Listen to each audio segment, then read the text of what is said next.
Well, what's going on, guys? Been thinking through this very carefully. I haven't put out a video in a couple days because I'm really trying to communicate this point. And then I thought, do I really have a point, or am I really trying to open a conversation? And I think the latter is true. I'm trying to open a conversation. You guys jump in the comments, like these videos. It sends it out to the Google algorithm, gets in more people's view of sight, and I think it's immensely helpful.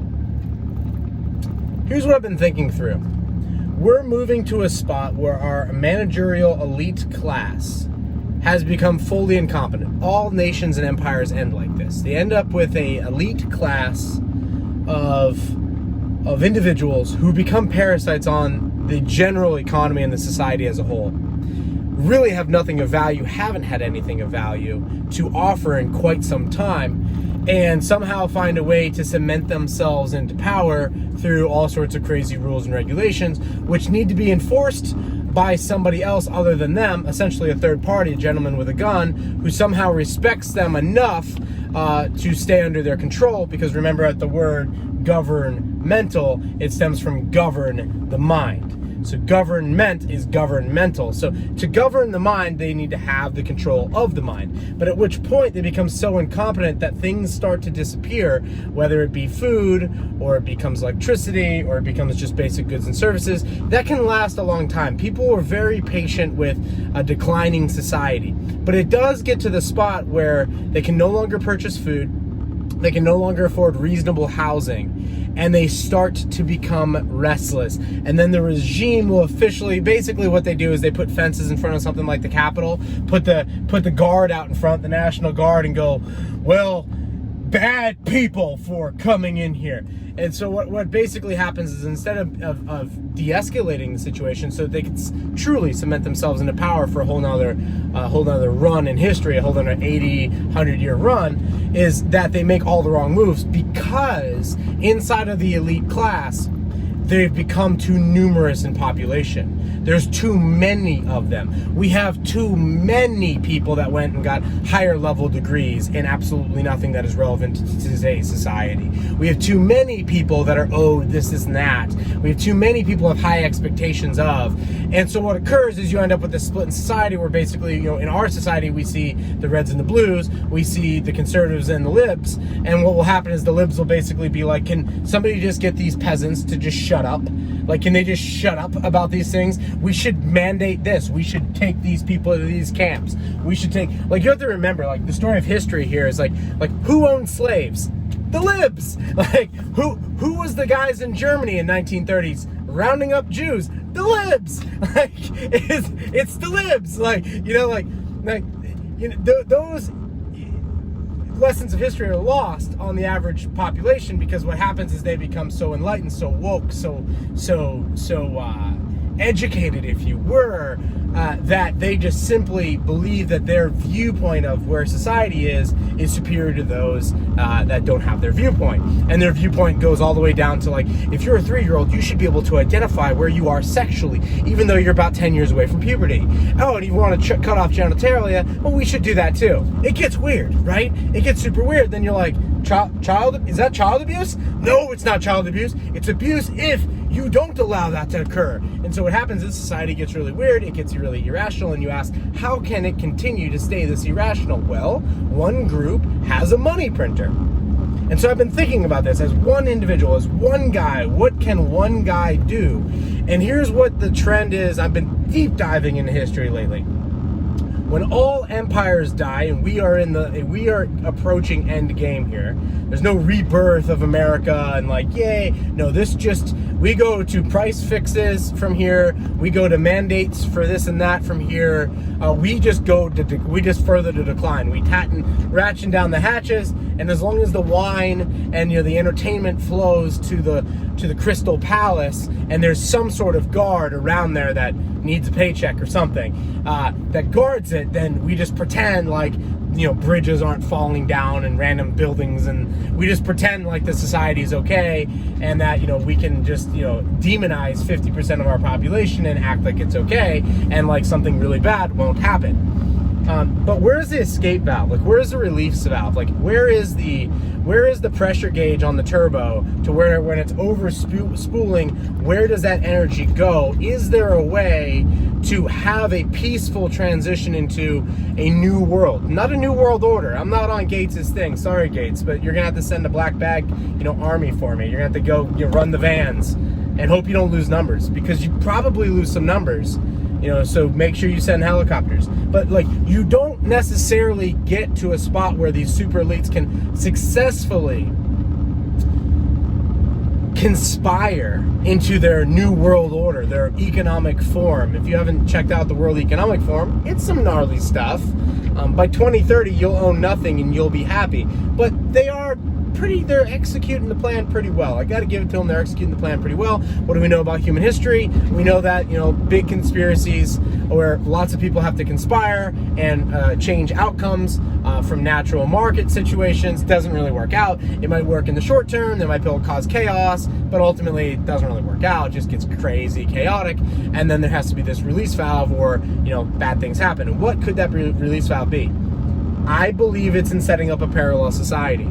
And I want the comments from it, because it's like, what can you do as an individual, as a group of individuals? I think you have to recognize the trend that for the last 50 years, America has been in a decline. We've been in a technological decline since 76. That's a fact. Airplanes, let's use them as an example. The physical world, atoms, the metal, bolts, fuels, oils. Like, we've been in a technological decline. Yeah, you have an iPhone. Yeah, you have TikTok. Cool. You can send data and, video and voice, and that's about it, and text directly to the CCP. Good for you. Like, yes, your GPS point can beam right to the Communist Party of China. Great for you. But other than that, what technology do you really have? And you really have none. Since 76. Nothing is really new. Like, nothing's really new. And it's in a decline. Airplanes don't fly faster. But what did happen in 2001 is you lost freedoms. You can't bring like water onto a plane anymore. You can't bring a meal with you on the plane. They don't serve you a meal on a plane. You have to take your shoes off. That's pretty nasty and disgusting, right? They have to touch your ID, right? Like, that's, like, there's a touch point. There's touch points everywhere. Eventually, you get to 2020, 20 years later, not only do you have those rules that never went away, because remember, it's about protecting you and not stealing your freedoms, but that's what they did. They did protect you, and they did take your freedoms, and they did fund the enemy with $88 billion of equipment. But we can't mention that, because it's like, shut your mouth, peasant. We'll cancel you. So we can't, we don't want to mention that. So to the gods of Google and everybody else, we would never assume something so sinister would happen. Also, though, I will say, just to get on Google's side, I'd rather pledge allegiance to Google than the U.S. Congress. I said it, because I believe that Google is more useful for society than the U.S. Congress. I believe that Google provides more value for society than the U.S. Congress. Is what it is. I just think one party is way more powerful than the other. I think that the gods that be on YouTube are much more than the kings and queens of our Congress. But nonetheless, what can we do if we notice this decline? You may disagree. I'd love to hear your comments. Hey, I disagree. We're not in a decline. I think we are in a decline, because then 2020 comes around. Now you got to have a mask on. Oh, well, maybe that's a good idea. I've been kind of thinking that, for a long time. I'm always the guy, like, I go flying, like, I always shower, like, immediately. Like, I get to a friend's house, I get to the hotel immediately. I've always been like that, because you're in a tube with a bunch of people. I always felt like there was a better way to do this cleaner, I always felt like they were dirty. So, now we have masks. And if you take that mask off to sip your drink or do anything like that, heaven forbid, we'll take you off. And the irony in the entire thing is, well, the gentleman that shot our enemy, or Osama bin Laden, the Navy SEAL that shot him, is on the no-fly list because he didn't wear a mask on a Delta airline. Whoa! Like, it's just funny. So it's like, okay, where do we go from here? Well, the peaceful option is, and even if things are not so peaceful moving forward, we still have to do this, is creating a secondary society, is creating a parallel society, one that runs along with but doesn't cross over the current society. I think that the play here is currency. That's where I get to. I'd love to hear from you, but I think the play here is currency. I think the play is, as the regime loses their power and they fundamentally become incompetent at all levels and they become aware of it, they will ratchet down the hatchets and go, well, we're going to introduce a digital Fed coin and everybody's going to use our digital dollar. It's going to be so great. We're going to jump over the banking system and we're going to become the lender and we're going to become the bank. And that's called communism. When you've merged the treasury and the ability to print fake money out of nowhere with the lawmakers, guess what that's called? That's called North Korea. That's called Soviet Russia. That's called Mao over in China. That's called communism. And so I think that that's what's likely to occur. And I can see the American people being like, this is so great though. We're getting UBI. This is amazing. We're getting universal basic income. It just comes to me on my Fed phone, on my coin. They can track everything by me, but who cares? They love me. They can track all my my different medical operations. It's all right here on my smartphone. I just think that that's where we're going. And I think that that's where the society is we're not recoverable from there. I think that you can live under tyrants for quite a while if you allow that to occur. So in my mind, I think that the game here is literally acquire private means of payment and privately held means to produce goods and services. And then when things begin to break down, begin producing goods and services for one another, interacting with a private currency outside of government taxation, and force them into a renegotiation of taxes. We get it. Somebody's going to have a monopoly on guns. In this country, it's supposed to be non-infringed. What that means is if I go buy a military helicopter and I say I have to buy one because we know that the Taliban doesn't have to buy theirs, but if I want to go buy a Black Hawk, I shouldn't have to pay taxes on it. I shouldn't have to register it. I shouldn't have to do any of that because that would be infringement. But no, we have a ton of infringement in this nation because it's just infringement after infringement after infringement on the Second Amendment. And you have, a political leader who's, what are you going to do against F-16s? What are you going to do? But, well, I mean, dude, it hasn't worked yet. Didn't work in Afghanistan, bro. So it's just so as they become more decrepit at all levels because of this overpopulation of the managerial elite class, the option here is to take that power from them in a peaceful manner by serving your neighbor in a way that provides for your own selfish interests, utilizing private forms of payment.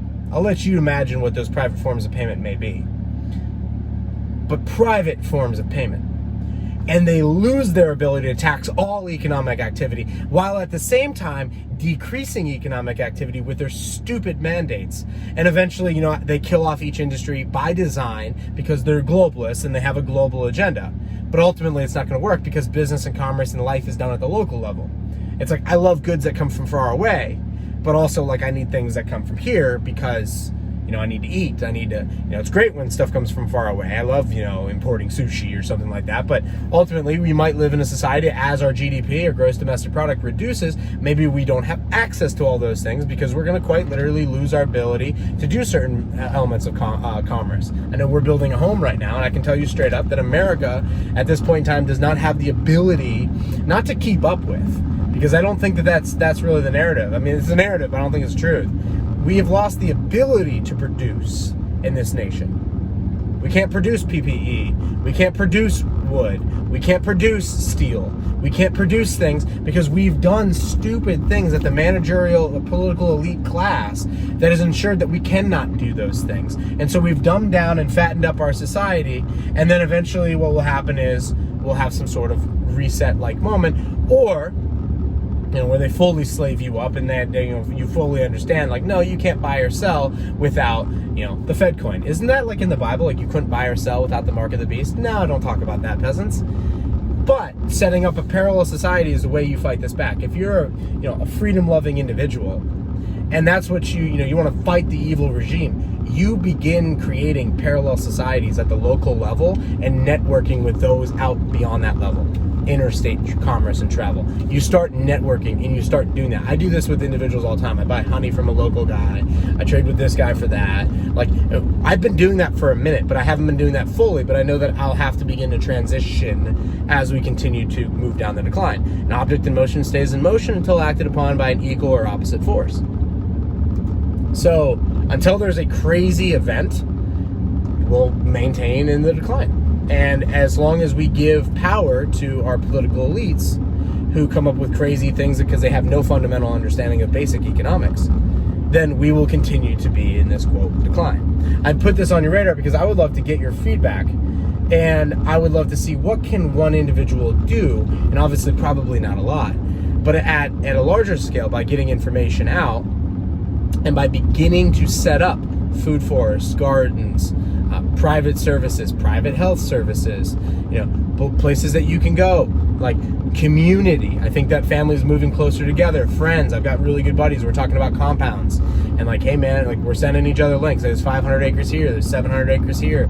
We could pool funds, and I might not live there all the time. I won't live there all the time. Some of them will, but I'll probably go in and buy some of it with them. Just to set up these different communities where they're more off-grid and more isolated and more around like-minded people and more likely to survive whatever may come. And if you go to the World Economic Forum's website, you can read what's going to come. It's very fun. It's basically you're going to live in the pod and eat the bugs and take the jabs. That's pretty much what they're going to do. And ultimately, the solution for all of our problems is more communism. Yeah, communism and socialism created these problems, but the solution is more socialism and communism. Anyway, I hope you guys got something out of that. It's what I've been thinking through. I'm really trying to figure out, okay, how can I do this? Maybe I'll create a business where I'll start to help businesses start accepting maybe cryptocurrencies, things that are outside of the banking system. What if they ban them? Good. It'll be like drugs. How well is that going? Right? How well is that one going? I'm looking through this and like, okay, what maybe privacy phones. Like, I don't know if the solution here is just to talk about this and educate, or to turn this into a marketable thing where like, hey, send money here and get this there, and it helps you become more private and more less transparent, and et cetera, et cetera. It's going to help you through this period of time. Obviously, my predictions for where we're going is more decline. You may disagree with that. You may say, no, we're at the beginning stages of a technical renaissance and everything's going to be amazing. I would love to hear that opinion. But I would like to hear solutions and start formulating solutions and things that can be done, because sitting by and not doing anything at this point in time is completely unacceptable. If you're going to stay on the fence, you're probably going to get slaughtered like a milk cow. It's pretty obvious. It's just pretty obvious. I think that's all I can say for this on this video. We've gone long enough, and we don't want to be canceled too fast, but also jump on the email list, because that'll be my backup of like, hey, here's where, non-edited, fully off the chain, saying whatever I want, content according to the First Amendment is. Now remember, you have free speech, but you don't have freedom of your speech, because we live in a current police state that is on the decline, in my opinion. Thanks for being here.